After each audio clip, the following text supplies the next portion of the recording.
daawwattoota sagantaa Oromiyaa kaleessa har'aa fi boru attam jirtu attam bultan akka mooltan bakka jirtanitti nageenyi keenya sana haa ga'u.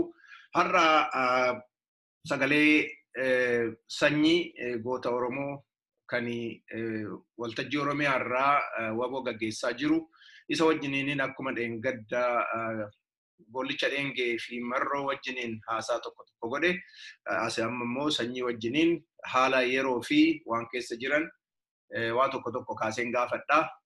Egaa qalbiin keessan nu wajjinaa ta'uun jedha. Egaa gara amma akka gara gaafii kottan ceha. Sanyii baay'ee ulfaadhu yeroo hin qabne kana keessa qunxuftee nu wajjin haasa'uu keetiif baay'ee galatoomin siin jedha. Gaafiin dura sii qabu maal keessa jirtu hamma haalli biyyaa haalli isinitti jirtan maal fakkaata?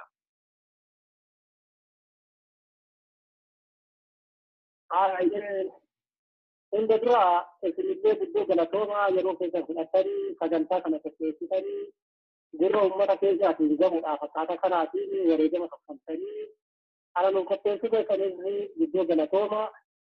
Egaa haala yeroo ammaa biyya keessa jiru wal qabsiisee yoo naa ta'u haalli amma biyya keessa jiru akkuma namoonni hedduun miidiyaa garaagaraadhaan argitanii egaa ifaadha waan biyya kana keessaa waan qofataa jiru. Waan nama biyya kana keessa jiru ittiin eerroo uummataa kaleessa gaddaa ukkaamamee haaga tokko fakkeessiidhaan haaga tokko mootummaa Oromootiin biyya bulcha jechuudhaan fakkeessiidhaan haaga har'aa gahe kun fakkeessiin sun haftee har'aa uummanni Oromoo dhibee fi rakkina isaa sana obsee dadhabee akka gadi fakkaafatee jira. Kana egaa nuti akka keenyatti kaleessallee waan kun akka dhufu ni beekna jechuudha. Maaliif jennaani namni boombii cancala irraa kuteeta baatee deemu aguma fedha humna qabaatee aguma fedha boombii sana ukkaamsee yoo baatee deemee inni isaa boombiitti waan hafu miti jechuudha. Kaleessa waan kana dubbataa turre ittisumaa turre. Anni amma jiru iddeen uummata Oromoo rakkoon uummata Oromoo hundeerraa hin furamne iddeen uummata Oromoo rakkoon uummata Oromoo hidhaan hin dhaabbanne ajjeechaan hin dhaabbanne uummanni Oromoo kan duraan caala har'atti biyya keessa jira. Kanammoo afaan qawweetiinis haa ta'u haga tokko siyaasaadhaanis uummata afaan faajjeessaniitoo guyyaa lama halkan sadii jedhee hin danda'ama garuu hundeedhaan rakkoo sana ukkaamsanii taa'uun akka hin danda'amne malee deddeebinee dubbachaa turre. Innaa kana dubbannu namoonni baay'een dubbannu haasamnu akka biraatti kanneen fudhatanii akka waan agarteen hubannoo siyaasaa agarteen rakkoo biyya kanaa ilmanneetti kanneen ilaalaa turan baay'een isaanii ni jiranii akkasumas garuu amma kan mul'achaa jiru kanuma nuti kaleessatti himamaa turre kanuma nuti kaleessatti himaa turre sanatu har'a gadi jechuudha. Baay'ee kan nama kana keessatti maaltu akka ta'e akkamitti akka ta'e sirriidha anoo kan jedhu ennaa sana sin akkamitti waan kana wanti kun akka dhalatu hubattanii namni biraa hubachuu dadhabee Oromootu biyya bulcha jedhanii Abiyyi fa'aa amananii Lammaa fa'aa amananii hin gowwoomaniituyyuu namni jala utaale moo ganzaba moo keessaa warri mana dhaati bahan waggaa 8 waggaa 16 warri reebaman deebi'anii garagalanii lammii isaanii obbolaa isaanii kan mana dhaatti wajjiniin baay'ee cinqaa arge tokko deebisanii saaxilanii mana dhaatti ennaa guursisan isin immoo warri bosonatti haftanii cinqii meeqa keessa darbitanii lolaa fi ajjeechaa beelaa dheebuu fi waan akkanaa kana keessa darbitanii amma ammaatti obsitan maal argitaniitu maal shakkitan maal mamtan ennaa sana maaltu kanaan sin ga'e?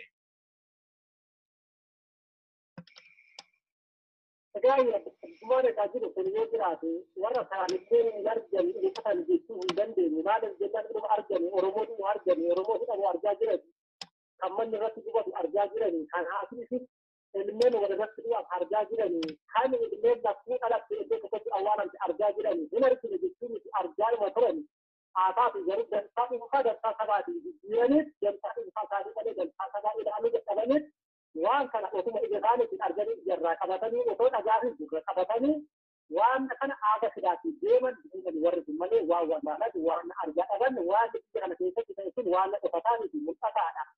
Waan kanaatii dhoksaadhaan ta'e waan ifatti ta'aa ture jechuudha. Kanaaf namni kana hin argine nama dhiisu seeqanni hin barbu waan qofa hin qabu jechuudha namni hundi hin badii. Haa taatuuti garuu iddoo kana waan jiru dantaan uuqaa fi dantaa sabaa taasisuudhaan iddoo kanatti garaagarummaan hin inni dantaa sabaa dantaa uuqaa isaa taasise iddeen uummata Oromoo hin furamne jechuudhaan uummata Oromootiif walii ta'ee dantaa ta'ee dantaa uummata Oromootiif inni dantaa isaa immoo dantaa sabaa taasifate kun dantaa uummataa kana akkuma kaa'ee dantaa isaa qajeeluudhaan iddoo uummataaf rakkoo uummataa kana cinaatti gatee gara isaaf ta'u gara fedhiisaa gara dhuunfaasaa gara dantaa isaatti deemu dantaa dhuunfaa ta'e kana isaan gallachiisiisu malee wallaalaniitii miti kanaaf murni akka murnaatti of ijaaree diin lammaatiin abiyyi jedhamanii kan walqixxaa kanaaf deeman hundi iddoo uummata Oromoo argu qabaniitii iddoo uummata Oromoo ta'u tokkoffaa dantaa dhuunfaa isaaniitiin jiru lammaffaa dhimma aadaa isaanii mana isa uummata Oromoo dantaa qabeedhaan rakkoon akka kanaa kun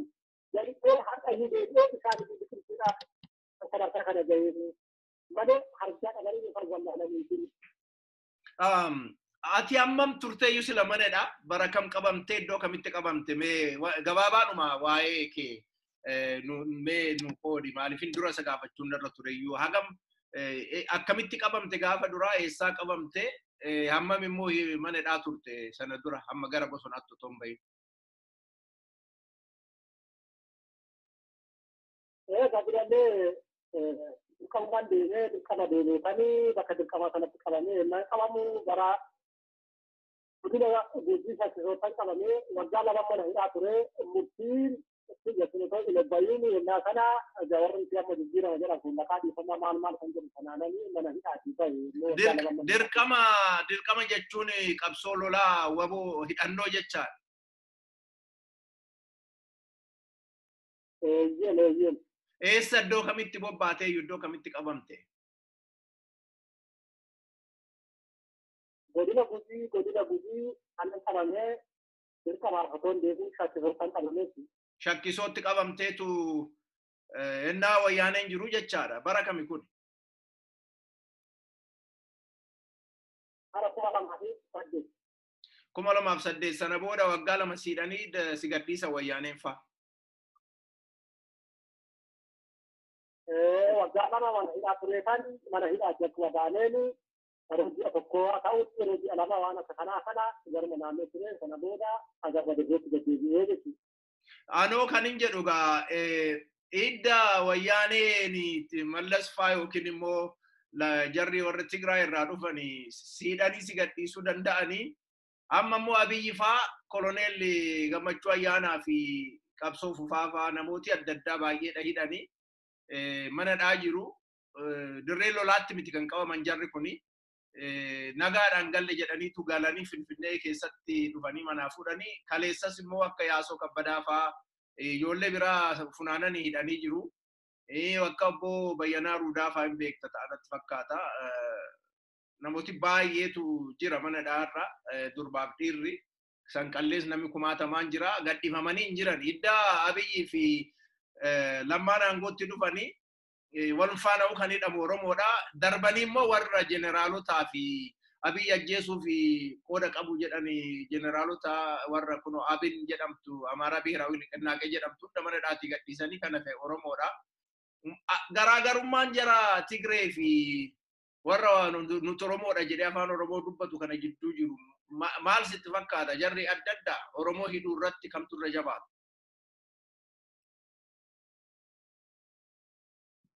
Kuni jalqabuma guddaa dhannuma mana hidhaa jiru waan kana namoota baay'ee waliin keenye haasaa ture akkaataa ittiin mana hidhaatti gadi lakkifame akkaataa ittiin ennaa sana Oromoon baay'een mana hidhaatti gadi lakkifame waliin keenye waliin haasaa ture tilmaamni keenya sun garuu haala dhugaa ta'ee argamee ture haalli yeroo sana tarkaanfii yeroo sana egaa ennaa sana gammaa fi Abiyyi callaa osoo hin ta'in ennaa Hayilamaariyaam Dassaalenyi muummicha ministeerummaa guddaa jiru ibsa isaan laatan san ani gaafa galan jiwaa'ii mana hidhaatiin san ta'a mana hidhaa keenya taa'eetan televezyiinii irra hordofaa ture ennaa lammaa jedhanii Hayilamaariyaam Dassaalenyi jedhanii namicha Dammataa Mokonnon sanaa fi namicha Tigiraay sanaa Gabrachoon kana jedhanii ennaa san ibsa laatan harka isaanii mana hidhaa taa'eetan jiwaa'ii taa'eetan dhaggeeffachaa ture waan dhaggeeffanne sanarraa waan ati tilmaamne hin qabna.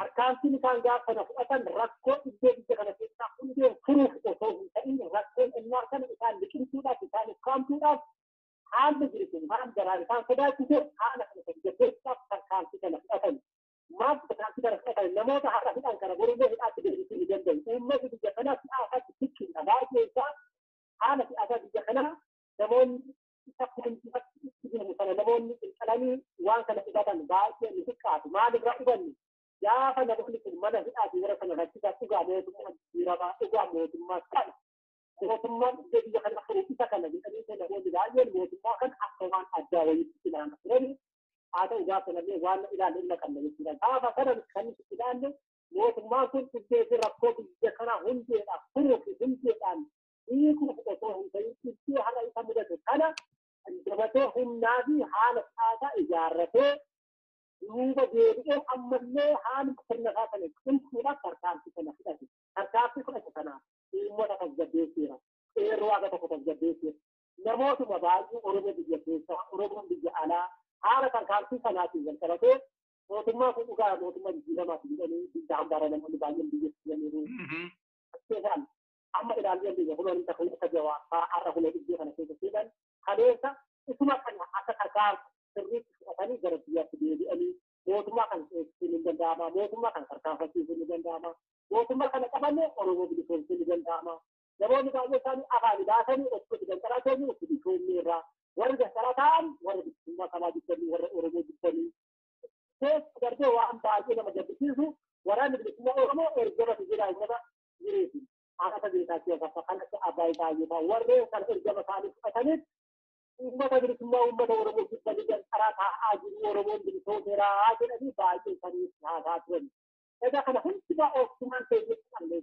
كتير كارا يا وانغو هم كله إما نقول هذا كده بيرود كده بيرود كده هو كده متعجن لكن أي أوكسمان تيجي أجسامه إن دول أصلا رد جيفه إن دول كأول رد جيفه بينه بينه وان كان هم تما أوكسمان تيجي هذا كده كمان كده بديهي أكثر شيء أنا موتمان بيجحنا في موتمان كله بيجحنا بنتات رجيتنا أنا داخل في جري موتمان بيجراي كله كذي موتمان ورمو هذا جراجر ما بيجي جراجر ما أنت بس جراجر ما أبي نيجي أنا علماتي ثم أقول جراجر ما ورمو كلام نراو كذي إلى على جنبي أكيد في هذا إذا درجة أنا دور الوقت بيجي فما بيجي المان نما من هي أتجي الآن نما كرابو خالدان نما أكل خزيكون مثلا أنا متأثر كده ومرأة بالسماور مفيد جرا فتجور كده خلقتي ده في كوتامي إثنين وأنا أجايبه غرينا كوالي أنا في كارودي منارة تكتي نما كتيجو راهي ثاني كتيجو كتيجو أغاني كتيجو كتيجو في كوتامي جنبي كل كنا أقول يرجع كنده أنتلاته كنده إذا يوم كنا وجبنا يوم من نيجي كنا كنا كنا كل يوم ما عنده كذا أوروبا أكثر من جديد كنا تيجي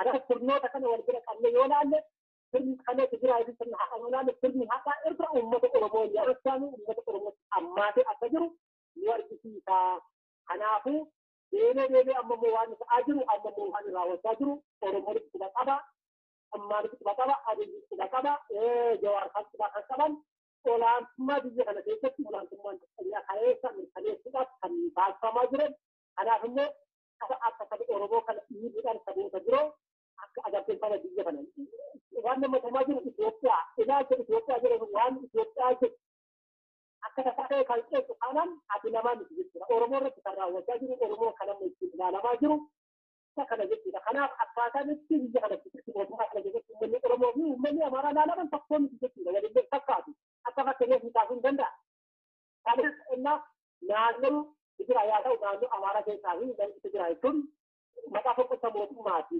itu programnya ada impul maka anjaratin alamati jaddatin lazim menjadi hal agar nanu orang kita inna alli amma kana jode error atau mutum aslam kana jadi trampu Adendo, lihat deh, apa warga Indonesia mereka anggap kita kalian tentang warga Indonesia itu satu pergerakan yang mereka ada di mana, di mana kanan, jadi mereka agak berbeda dengan mereka yang ada di sini. Karena Ramadan juga, semua orang akan tahu, orang muhafaz itu ini.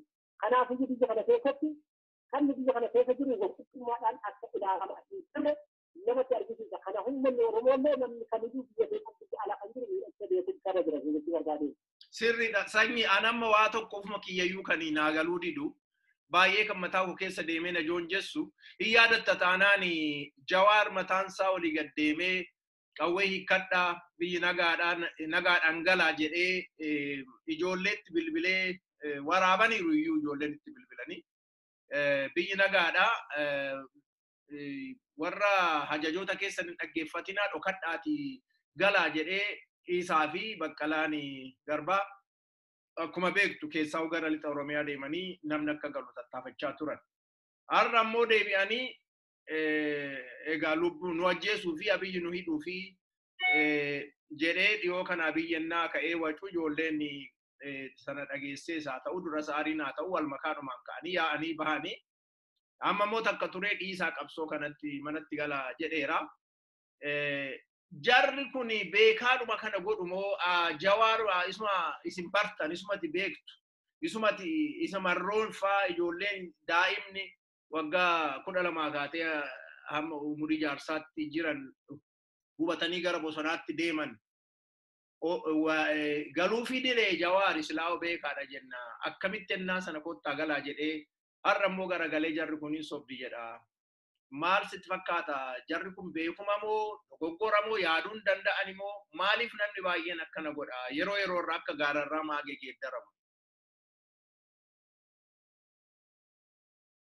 Ana jalqaba gubbaarratti dubbadhe akka jalqaba gubbaarratti akkaatti iddooleen akka kanaa kun amma kanneen akka Jawaar kanneen akka Baqqalaafaa rakkoo fi iddoo uummata Oromoo dhibachuu dadhabanii waraanni bilisummaa Oromoo waan inni hidhatee danqaraa jiru akeeka waraana bilisummaa Oromoo dhibachuu dadhabanii miti kan jedhee namalu akkasii jedhu. Wakkilitti dheeressa jiraa dansaa dhuunfaa isaaniitiin qabsoo sabaa jijjiirrachuudhaaf yommuu itti sooramuudhaaf yoo taasirraan kanaaf waan akeeka waraana bilisummaa Oromoo kan hidhatee danqaraa jiru wallaadanii fi itti gadi jechuudha. Keessatti egaa kanaafuu waan warri kun kaleessa dalagaa turan waamillee qal'aa miti saakatti bilbilee ture amaan Jawaar jechuudha mataan isaa seetaa gala guyyaa amma kana fila guyyaa kana asii olii jedhu hin jiru duula kallattii lama yoo xiqqaate karaa tokkoon diina waraanaa irratti diinaa turanii karaa tokkoon diina si'aatan irratti diinaa turanii akkuma jira dubbate kanneen kana hundinaa kan keessa dabarre maaliif jennaan Jawaar faallee kana wallaalanii Baqqalaan faallee kana wallaalanii maaf akkanatiin hajjiidhaan gootota filaatii yeroo kana keessatti yeroo isaa Oromoo bira dhaabbatanii uummata Oromoo gara bilisummaatti tarkaanfachiisanii kaleessa isallee haa ta'uuti Baqqalaallee haa ta'uuti wareegama ilmaan qeerroo wareegama ijoolleetiin sadarkaa har'aa kana mootummaa kana waliin dhufanii kan waliin haasaan dhiiga ijoollee Oromoo fi qeerroo Oromootiin mootummaa kana faana waliin haasaan kaleessa waaqni mootummaa kun waliin haasaan ture kalee Baqqalaa fi mootummaan kun teessuma ta'anii waliin haasaan ture ija diinummaa fi ilaalatan har'a garuu dhiiga ilmaan Oromoo fi dhiiga ilmaan qeerroo Oromootiin mootummaa kana faana ta'anii haasaa turan gatiin isaaniillee kan ol ka'e diinoon isaaniillee kan ol ka'e wareegama isaaniitiin osoo hin ta'in wareegama ilmaan qeerroo kalee kabse sanaan diinoon isaanii ol ka'e bakka kanaaf ta'a dhagaan kana ga'an osoo silaati beekanii akkuma ulfin isaanii dhiiga ilmaan Oromootiin ulfin isaanii bakka kana ga'e ulfina isaanii kan eeggachuudhaaf ilmaan kalee dhiiga fi dhangalaase sana of silaatti ilaaluu isaanii irra ture isaan egaa yeroo hedduu maaliin jijjiiranii gamtaa fi fedhii dhuunfaa isaaniitiin waan kana jijjiiraa jiru.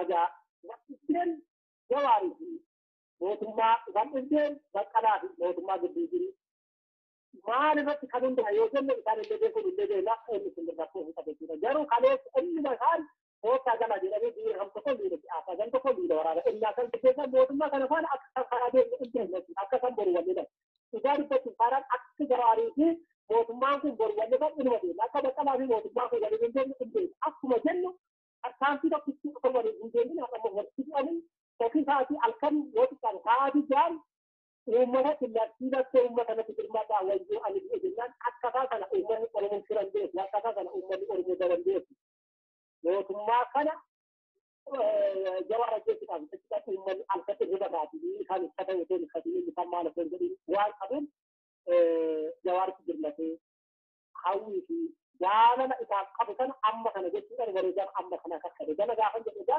wareegamni uummanni kun kaffale Jawaar jechuun warraaqsa dureeyyuu karaa gadi ba'u dureeyyuu karaa gadi qabu kana qabata fudhatee uummanni kun warraaqsa isaa gadi baasu har'a illee hin dhaabbanne warraaqsi kun haasaatu garuu inni kun Jawaar ulfina kabaja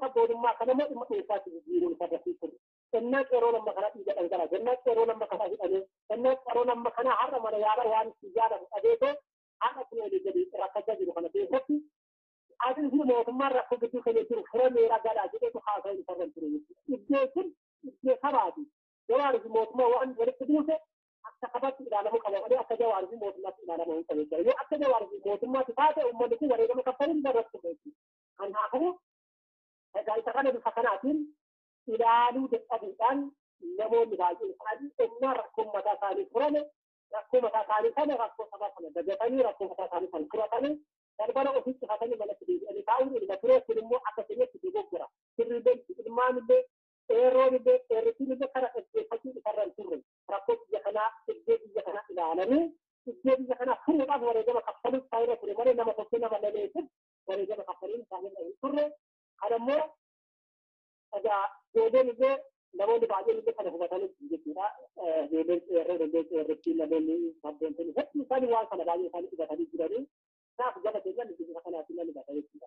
hayyee galatoome baay'ee amma samoona kana kaleessa moo dheengaddu manatti fakkaata abiyyi jaarsolii biyyaa jedheetu warra kaabinee uffata aadaa oromoo itti uffisee jaarsolii walitti qabee isaan fuuldura taa'ee waan inni dubbachaa ture baay'ee na qaaneffachiise tokkoffaa karaa lachuun qaaneffadhe durii egaa jaarsi hin sobu jaarsi dhugaa dubbataa waaqa sodaataa safuu qabaa jaarsi biyyaa araaraaf deema malee ganzabaaf hin deemu jarri kun bullukkoo oromoo uffatanii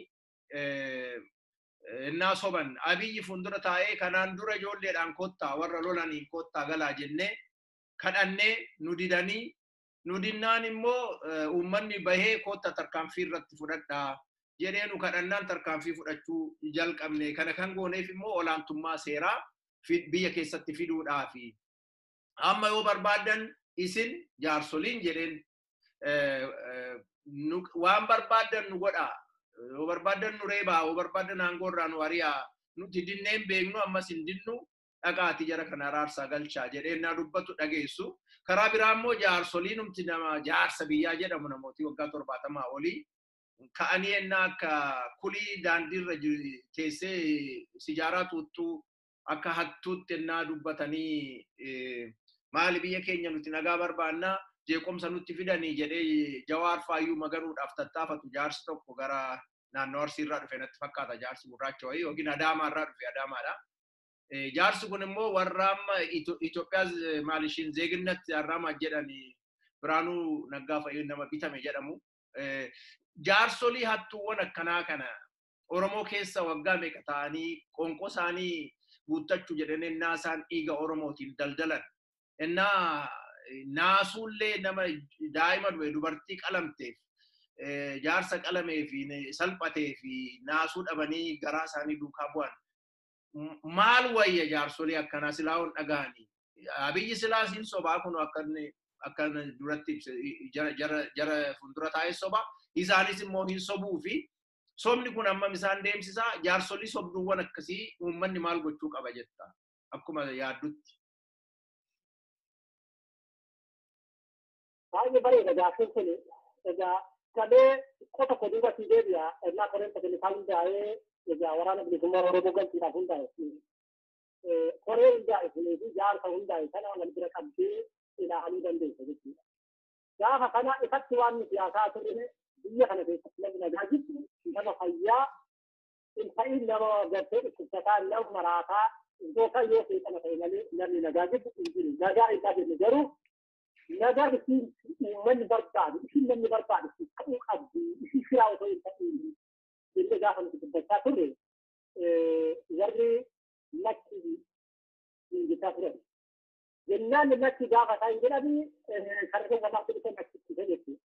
Kanaaf iddoo kanatti waan uummanni kun illee hubachuu qabu waan bu'uuree mootummaan illee hubachuu qabu waan hubannee bira dabarre namni tokko iddoo tokko nama tura ennaa jedhu wakna ennuma manaa ta'u akka namni dhuunfanyoo waan jedhe namni dhuunfaan sun nama araafachuun akka hin deemu yoo ta'e nama walaba nama kana lafa walitti araa fudhate yoo hin dhaqin obboleessa isaa fudhate kan yoo ta'e obboleessa sun sunsa kan deemu malee araaraaf kan deemu gabaabumatti iddooleen akkanaa kun har'aa miti kan jalqabe oolee buleera jechuudha waggoota lafa keessatti innaa iddooleen akkanaa kun uumame mootummaan ijaarolee biyyaa jedhee kan inni abbootii amantaa jedhee qopheeffatee lafa ta'a abbootii godha jedhe fakkeenya abbootiin godhamee jedhaman jalqaba gubbaa maal jedha akka mootummaa jaarolee akka mootummaa abbootiin amantii akka mootummaa afaan mootummaa namni dubbame biyya kana keessatti jiraachuu hin danda'u kanaaf onnaa dhibbee akkanaaf uumame namoota akkamitti akka jedhaa namoota afaan mootummaa dubbatan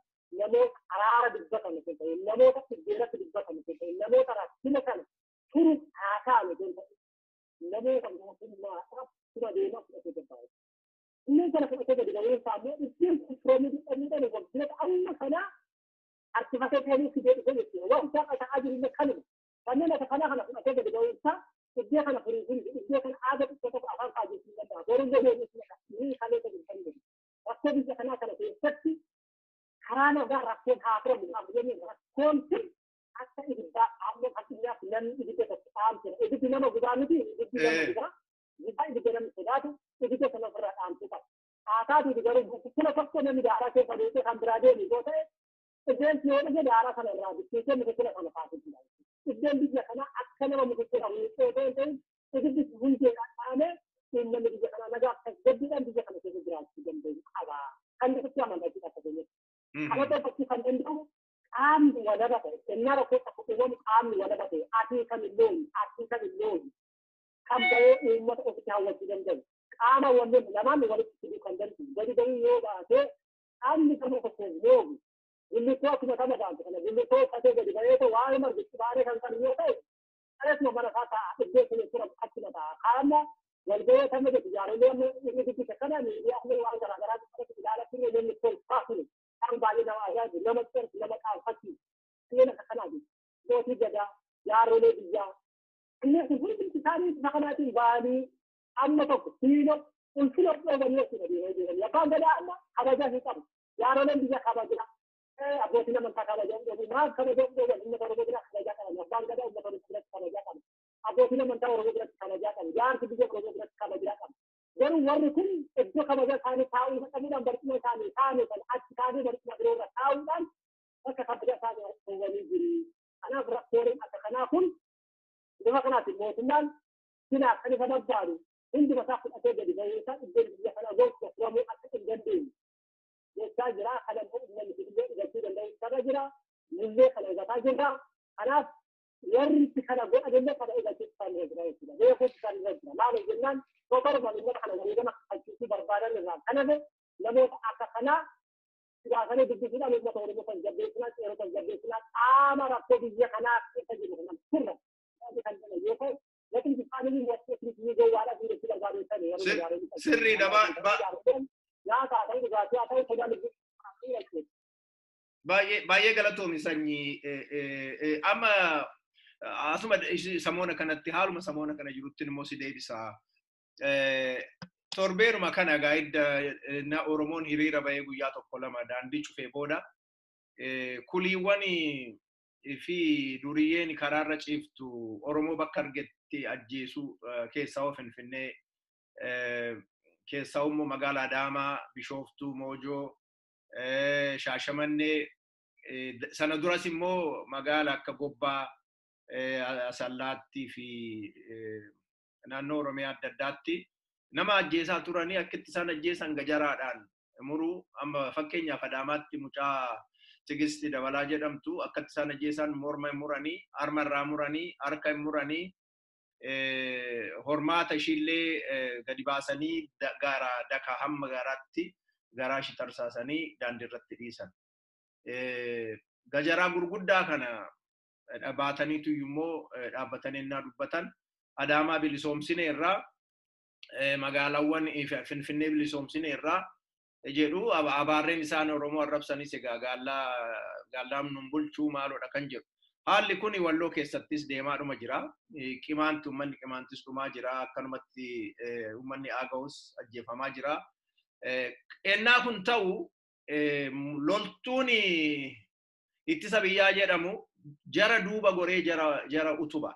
Inni magaalaa Adaamaa namichatu iyyuu Amaaraa nafxanyaa wayiiti. Isatu kana nurratti godhee jira Oromoon akkan dhagayetti.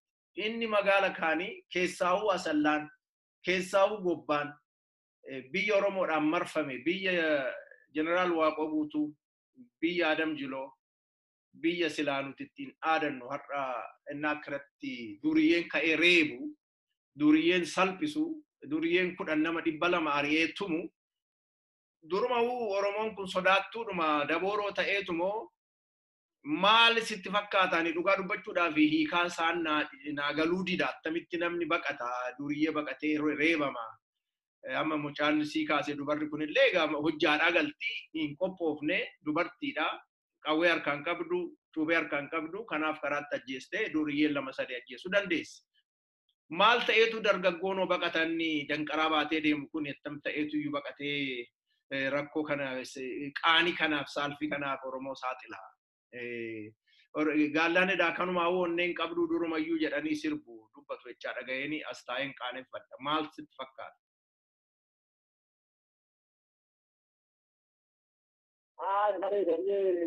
Ini dah honne kami nak tahu demo argisiisa. Jadi tu zaman ni honne kami nak tahu demo mesti. Honne kami itu saya jadi kero jadi lima Oromo tu kali sebiji kana kisah warra kana fakta tu jadi itu semua fikirah arca lagi tu bija kana kisah warga mak jadi Oromo fakta tu semua bija kana amar dari independen kita Himalaya tu juga ni. और इजा आम रंग है इजा खाना आमारू engine engine की अमीरी अन्य कम बताते हैं याद में इंजाए अच्छाए वान कदा जमाजी वान हुम्ना ओल ए इंसान से ने जेबे से ने मुझे दिमाने लाग ने जेबे से ने वान से अका बतेजा की खास बंदी उन्हें कर जैसे दुआ में किसी का मजाला आदामा का रखों पर कभी किसी का मजाला आदामा नहीं दुआ का गुब्बा के एरी पर भी किसी तेरा ना खाती अन्य के देखा तुरंत wajir orang janma musrala wajir ini pemikiran uang mungkin saja. Misalnya, anda mereka warana dapat kasih, mereka warana warna, mereka warana dapat kasih dengan itu. Akhirnya warana itu dan cara jera, ama kerana lagi itu dan cara jera, dan cara itu mereka dapat kasih itu dan cara itu. Lalu jawab berusin, am mereka lagi juga kita sesuatu hal kita saja. Kan harga ada itu itu lagi.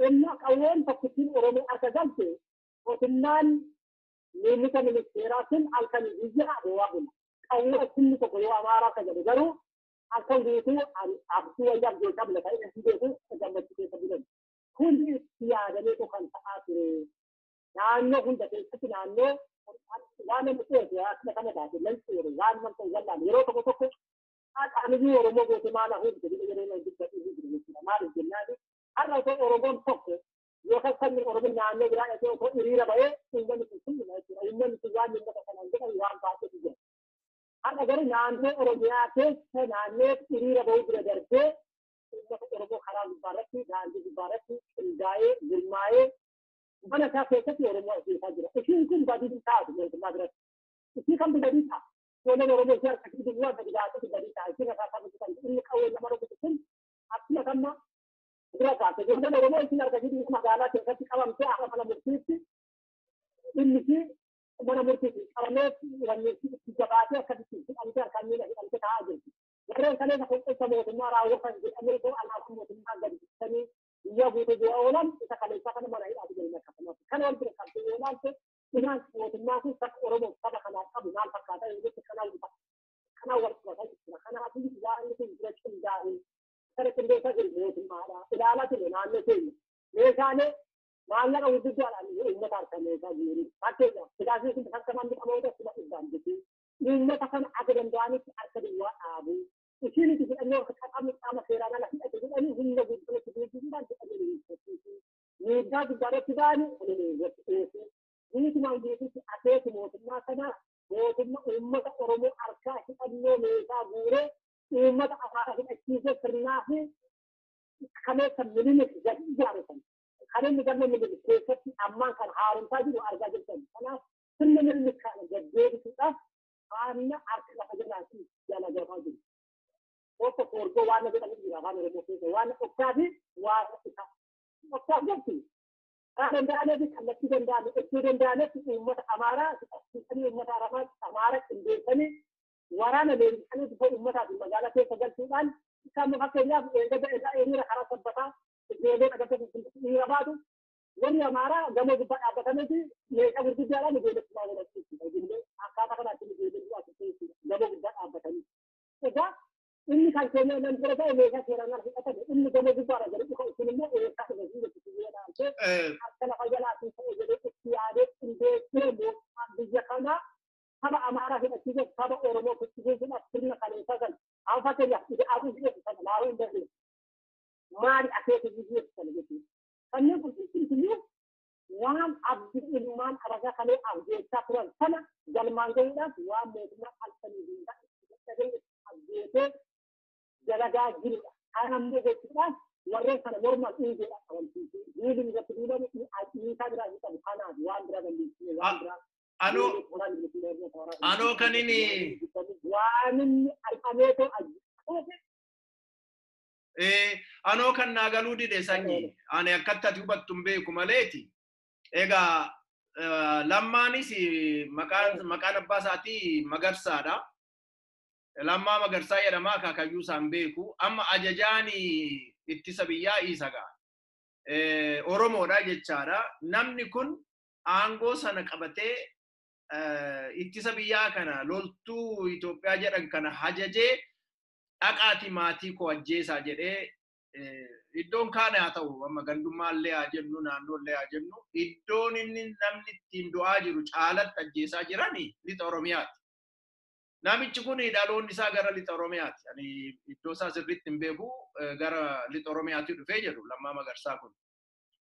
Ennaa lammiin isaa ajjeefamu, hollaan isaa inni ajjeefamu, ilmaan eessummanii fi wasiillan isaa inni ajjeefamu. Maal jechuudhaan onaan galle karaa tokko Itoophiyaan suusiidha jedha. Amma Itoophiyaa sana ijaaruun dhiiga lammii ofii fi abbaa fi haadha ofii yookiin obbolaa ofii sanyii ofii caala isa quuqeetu Itoophiyaan sana caalteetu inni lammii ofiitti ergee ajjeesisa.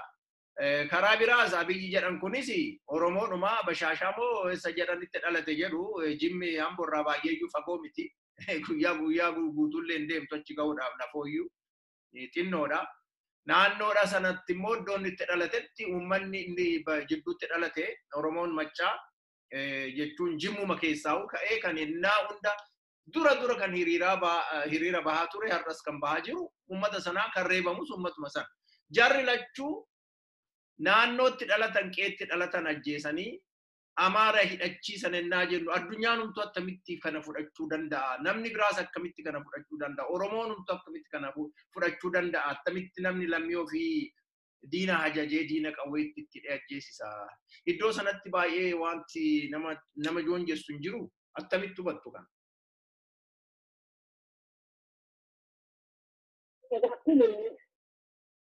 Waggoota 27 kan dalagamaa ta'e kan qabsoo uummata Oromoo kan gara dabarsaa ture. Har'a warra adii kana faranjiitti dubbii kan fideen keessaa inni tokko isa kana keessatti hojii dippiloomaasii gubbaarratti filafaan kaajii nima yoo jenne hanga filaafii lakkaa'uu hin dandeenye waan as safar hin dandeenye imala keessatti warra adii kana biyyoota ambaa kana afaan ifaa jechuun akka nama isaa jiru. Haa garuu waan nuti immoo waan qabatamaa ija keenya arginu waan qabatamaa argitee bira jiru waan ilaalaa jiru waan uummanni ka'aa jiru. Lammaan egaa ya Oromiyaati. Adii jijjiirraa jimma. Har'a uummanni jimma maal akka ta'aa jiru, Oromiyaa maal akka ta'aa jiru. Yoo kana godhan kan jennu taate ani waan kanaan galu sirnuma biyya kanaa keessatti viidiyoon isa gaafa ijaaramteeti wal harkaaf ni qabu aangoo qabatan jechuudha kana dalagaa turan jechuudha. Abbaan diinaa fa'aa, Jimmii Saadiin fa'aa, Nakamusaar Kadir fa'aa, Alamaayyoo Ingilizii fa'aa.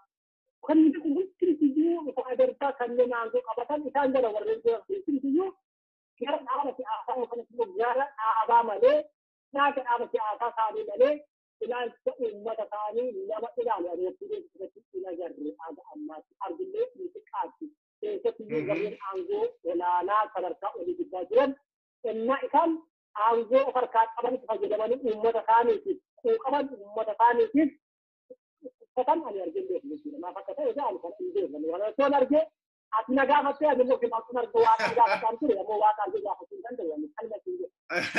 Ini dukuma ega. Enna ila sillasis jagama kellofa. Enna menilikis gobana dachefa. Lammi ofi kalchisani tumayu ofi jiratani. Kuni inni opidio warre opidio keessa jiran sooreyyiidha. Aangoo horataniiru namni booji'amaan tokko horii argatee abbaan goo ta'ee ulfina argatee mana gaarii keessa jiraatee konkolaataa gaarii oofee ashkariif garadiin qaxaramee fi baacee jiraachuun isaa sun zamana Hayilasillaasee si Dajjaazmaachii fi Qanyaazmaachiin Oromoo hundumtuu kanuma gochaa turanii Balambaaraasii fi Maaloon warra abbaa lafaa baalabbaan hundumtuu kanuma gochaa ture. Ishiin kunis baalabbaatuma duriitti maqaa geeddarate jechuun akka baalabbaata durii bakkee buuteetu qonqoo ofiitiif jiraatti jedhee tan fudhadha karaa koo. Mee gara wanni ittan si deebisa.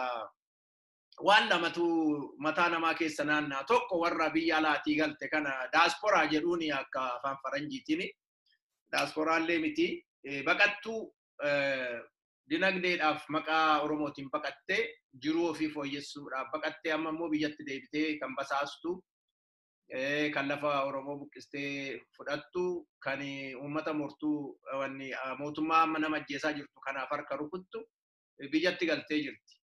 Hireen jara kana gara fuulduraatti waggaa 2-3 yookiin immoo arfan as deeman kana keessatti maal ta'a sitti fakkaata amma haala jiruun jarri sun ofumaaf onnaa diina ta'anii akkuma viidiyoo deebi'anii bifa biraatiin biyya na buqqisan warri biyya alaa jirtu asittis immoo abiyyi nuu ta'eera jettee community Oromoo biyya alaa jiru kana addaan bittimsitee walum faana Oromoo kan jedhan hafee Itoophiyaa community ofiin jenna warri jedhantu jiru.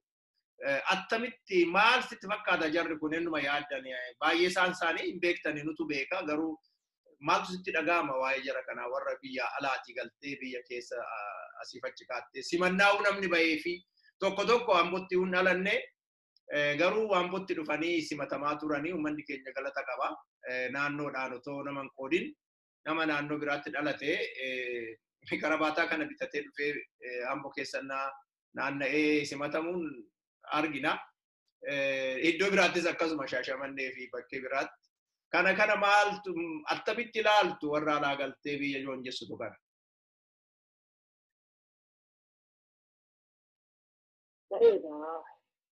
Waan ta'eef galitti yeroo tokko beektaa saree gurgurachuu gabaa baase beektaa gogaa oolaatti uffatee.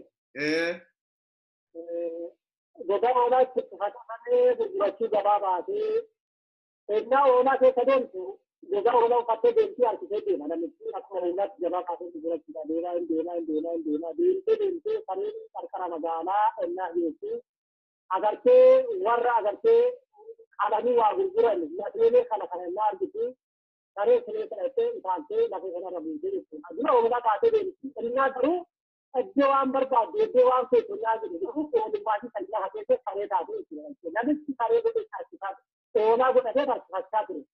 Isin garuu inni yookaan immoo waan ofii barbaadde jira gaafa geessu olummaa yookaan immoo amala olummaa fi sarbiinsi amala sanummaatti jijjiirtee jechuudha. Inni immoo akkuma biyyattii kaasaa ture uummata garraanii, uummata nama jaalatu, uummata sababa jaalatu, uummata lammiisa jaalatu.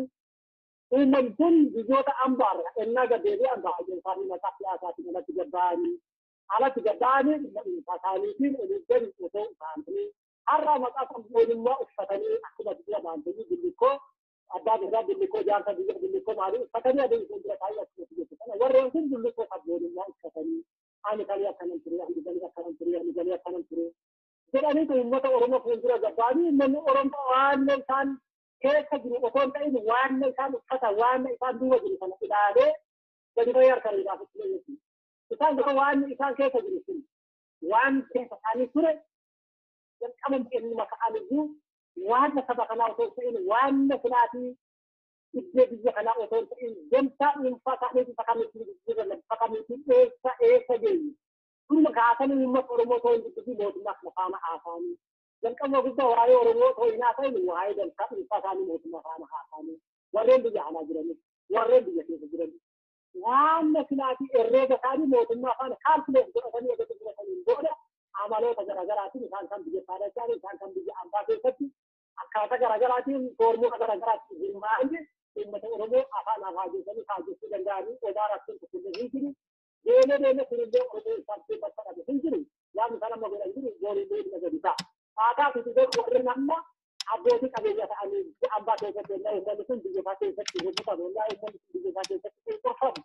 Maqaa fi aadaatiin maqaa uummata Oromootiin biyya ambaa deemanii duroomanii maallaqa horatanii biyya keessa deemanii uummatuma kan keessa immoo maqaa qabsoo kanaatiin biyya kana keessatti rakkata ijjeessa uummata biyya kana lafarraa kaasanii lafa qabatanii mootummaa walii galanii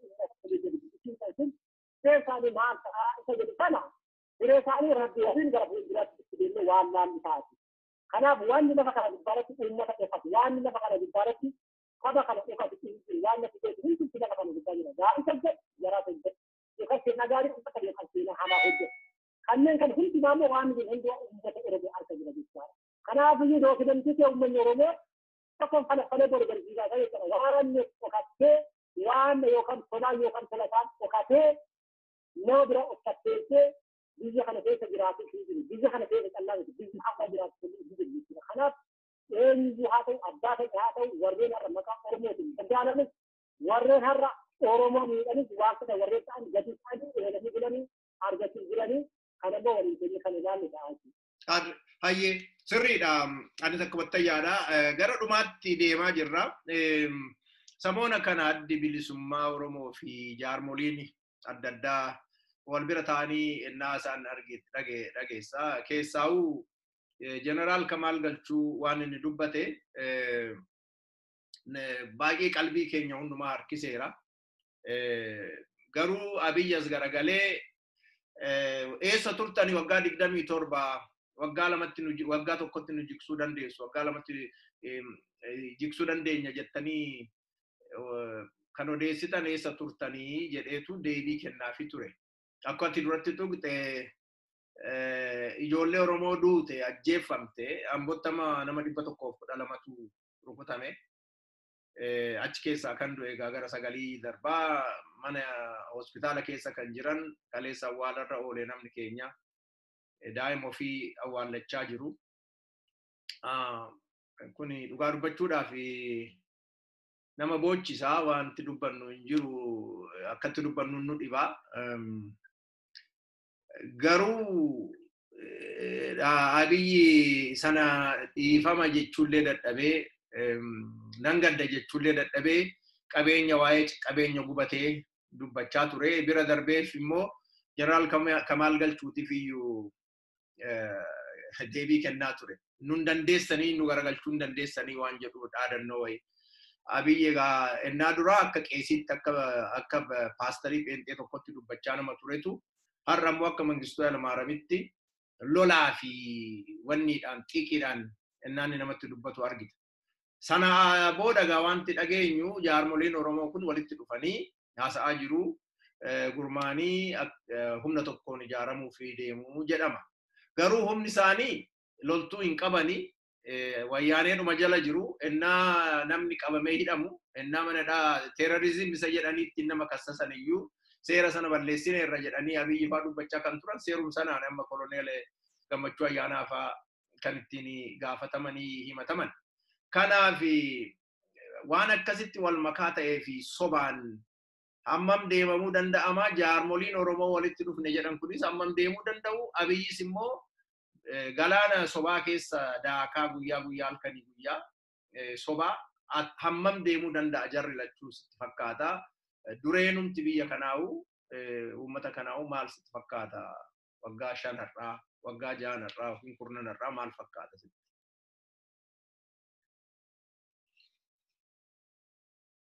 Jabiyyoota Oromoo kanarraan ka'aa akkuma beekamu akkuma Finfinnee sanii akka namoonni Finfinnee sanii biyya kan keessatti illee Oromoo sagalee kee ol siksi. Sanyi sagalee Oromoo kana baay'ee akkasatti turanii. Sagalee kee ol siksi. Qabsoon Oromoo kana baay'ee dhaga'amu. Inni dhaga'ama amma olma siksitti haasa'e. Nan dhagaa haasa'e.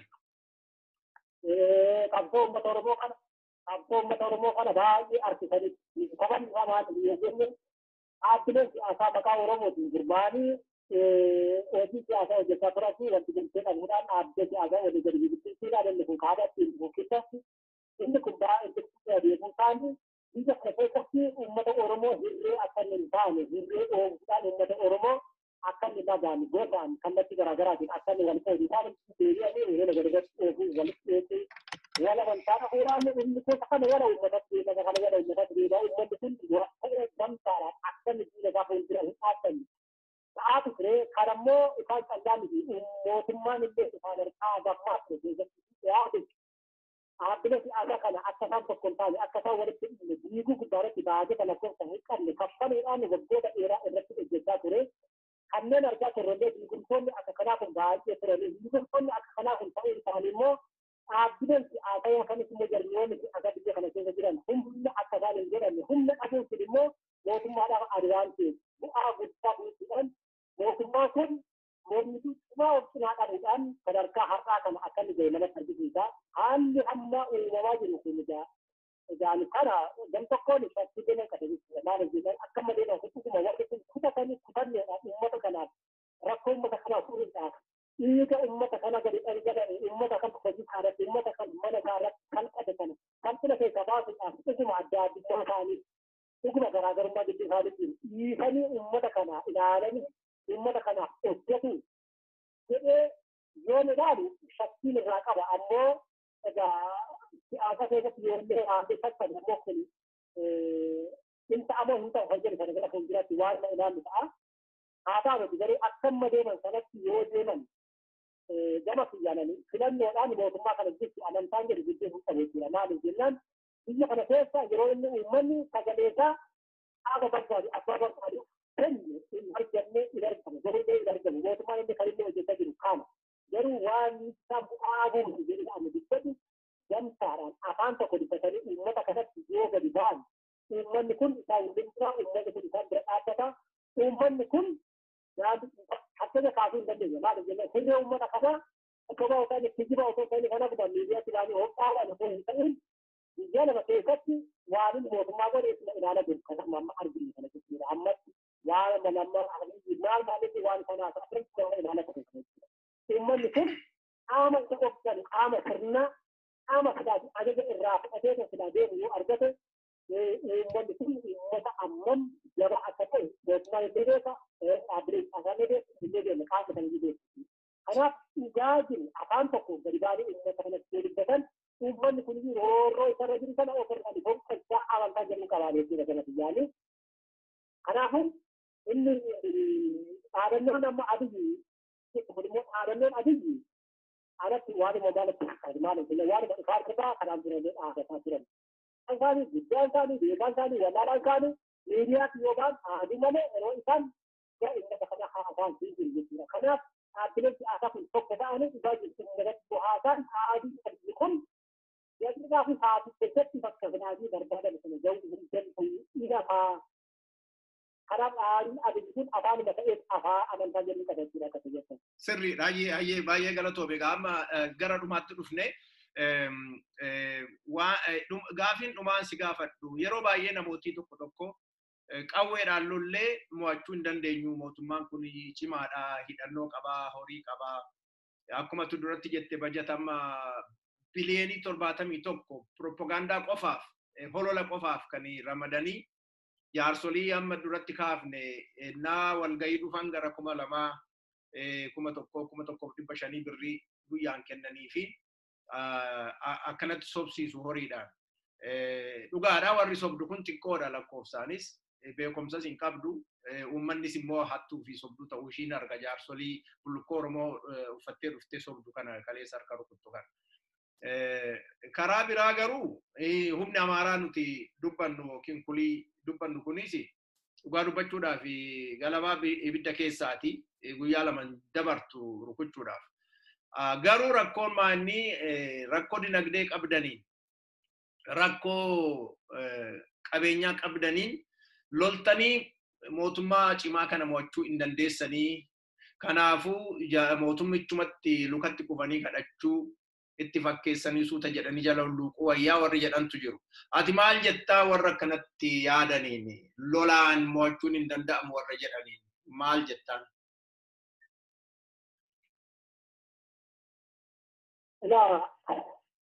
Kanarratti beeki nuti kan hidhamne uummata Oromootiin lola nama biraatiif hin beektaa abbaan qabsoo kanaa uummata Oromooti. Kanaaf immoo uummata Oromoo sana kan qabeenya qabu hin jiru. Egaa mootummaan biyya kanaallee qabeenya amma kuufate waan amma walitti qabate eessaaf deemuun uummatarraa fidu. Dhugaa uummata kanaa haqa uummata kanaa rakkoo iddoo uummanni kun waggoota dheeraadhaaf waggoota dhibbaaf shantama duubatti laatee jiru uummata Oromoo kaafna jennee kan nuti deemnee danqaraa keessa jiru. Kanaaf nyaata keenya irraa kaasee hidhannoo keenya irraa kaasee aadaa jiru jireenyaatti eenyuratti bu'uureffannee jirra uummata Oromoo qofaa qabna. Kanaaf sodaa mootummaa karaa kanaa keessatti qabna jechuudha akka biyya uummata Oromoo itti qabna. Abbaan keenya abbaan qabeenyaa keenya maatii diinagdee keenyaa uummata Oromoo biyya keessa jiru biyya alaa jiru. Kanaan hubatee uummanni Oromoo qabsootaa dhiisisaa keessaa gadi baasee daandii ittiin akkaataa ittiin qabsoosaa gadi barbaadu sana ga'u irratti uummanni kun gatii kaffaluutu isarra jira jechuudha. Gatii kaffalii gaafa nuti jedhu qawwee hidhatanii bosona seenanii du'anii ajjeesuu callaa miti jechuudha. Qabsoodha daandii barbaachisu karaa barbaachisu gatii kaffalii isirra jira. Qabsoon kun kan kooti jedhee uummanni kun amanee itti amaneen booda immoo qabsoo kana jireessuudhaaf uummanni kun waan godhaatu jira. Borillee hin godha jennee amanna.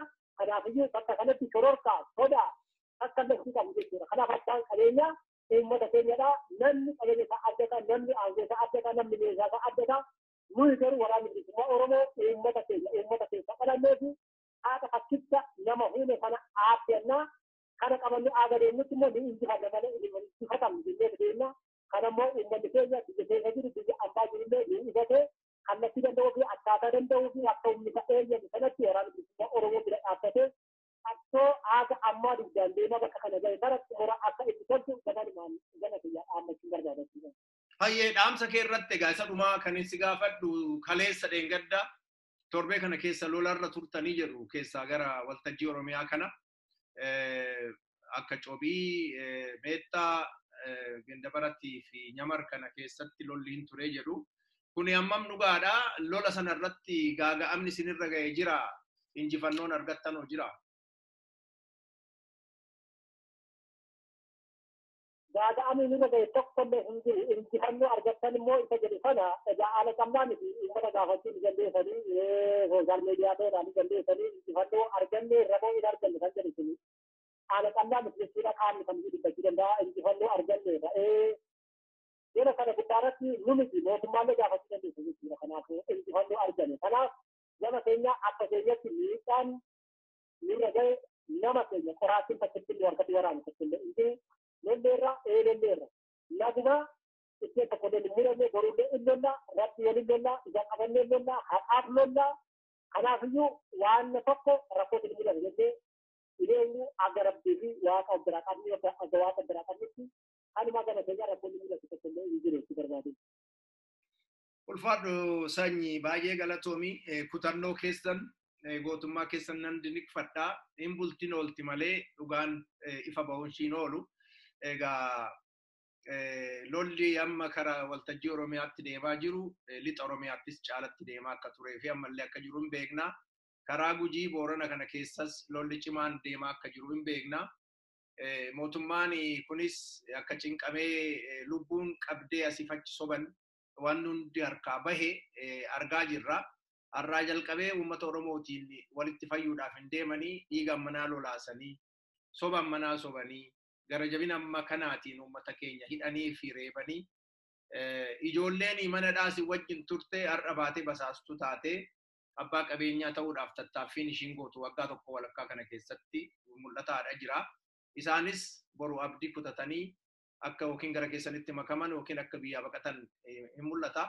Walumaa galatti egaa dhaamsa biraa hin qabdu taanaan kanumaan guduunfineetuyyuu yeroo biraa yeroorraa yerootti deebinee wal arginee haasofna. Injifannoon uummata Oromooti. Oromiyaan hin bilisoomtiin jedha karaa koo. Egaa ati dhaamsa qabdu hundi keenya hin bilisoomna otoo lubbuun jirru bilisummaa akka arginu shakkiin tokko sammuu koo keessa hin jiru. Waan nurraa eegamu akka lammii Oromiyaatti akka lammummaa waan nu gaafatu inni gumaachuutu nurra jiraata. Egaa dhaamsa gudunfaa yoo qabaatte kanumaan dhaamsa atillee nu darbadhuuti walitti deebinaa yeroo keetiif ulfaadhu warra si waliin jiran hundumatti dhaamsa keenya nuun himi. Warri kana dhaggeeffattanis Oromooni gara fuulduraatti abdii bilisummaa qabdanis kana dhaggeeffattanii qooda lammummaa Oromiyaa akka citizenship citizenii tokkotti jechaadha Oromiyaatti. Bilisummaa keessaniif akka tattaafattan anis dhaamsa koo kanumaan nan dabarsa. Lammii egaa nagaatti naa taa'ee yoo dhaamsa qabaatte garuu ittiin guduunfi.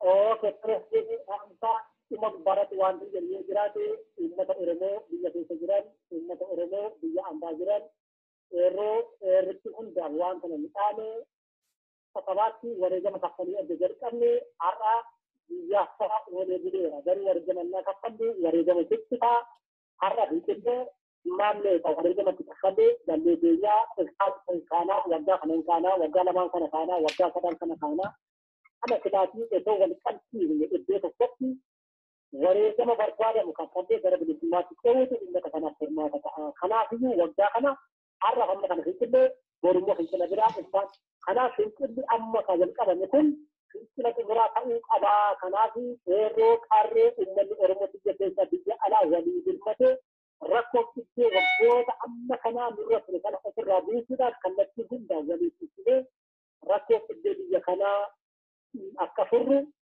kananii akka biyyatti uummata Oromootti dhaabbata uummanni Oromoo daanteen akka hundeessanii wal bira dhaabbata waliin wareegannaa waliin waan kaffannaa waliin gara bilisummaatti ce'uutu nurra jira. Kanaafuu waggaa waggaadhaan baraa baraatti wareegama bu'aa kaffaliina wareegama wal qabate kaffallee bilisummaatti ce'uutu nurraa eegama kan maqaan isaa akka nama tokkotti. Ulfaadhu baay'ee galatoomi. Egaa daawwattootaa fi dhaggeeffattoota keenya har'a jaarraan nu waliin hin jiru ta'a Waaqoo fi Maammoo Mazammir yookiin immoo Elemoo Qilxuu Taaddasaa Birruu nu wajjin hin jiran jennee yaaduu dandeenya ta'a. Garuu namooti akka Sanyii, namooti akka Marroo, namooti akka Gollicha Dheengee fi daa'imman irra ol bahan bilisummaa biyya isaanii arguudhaaf tattaaffii guddaa godhanii fi hawwii guddaa godhan gootummaa isaan qaban ennaa ilaallu tattaaffiin Waaqoo guutuu fi jarootiin ani maqaa dha'ee kun bilaasha hin taane bilisummaan keenya mul'achaadhuma jirti. Diinnis abdii kutatee nama karaatti arge ajjeesuu, dubartii ajjeesuu, daa'ima ajjeesuudhaan naan diina jedhu immoo kitilaayyoo diinaa warra aangoo irra jiran hunda jechuu kooti nagaatti.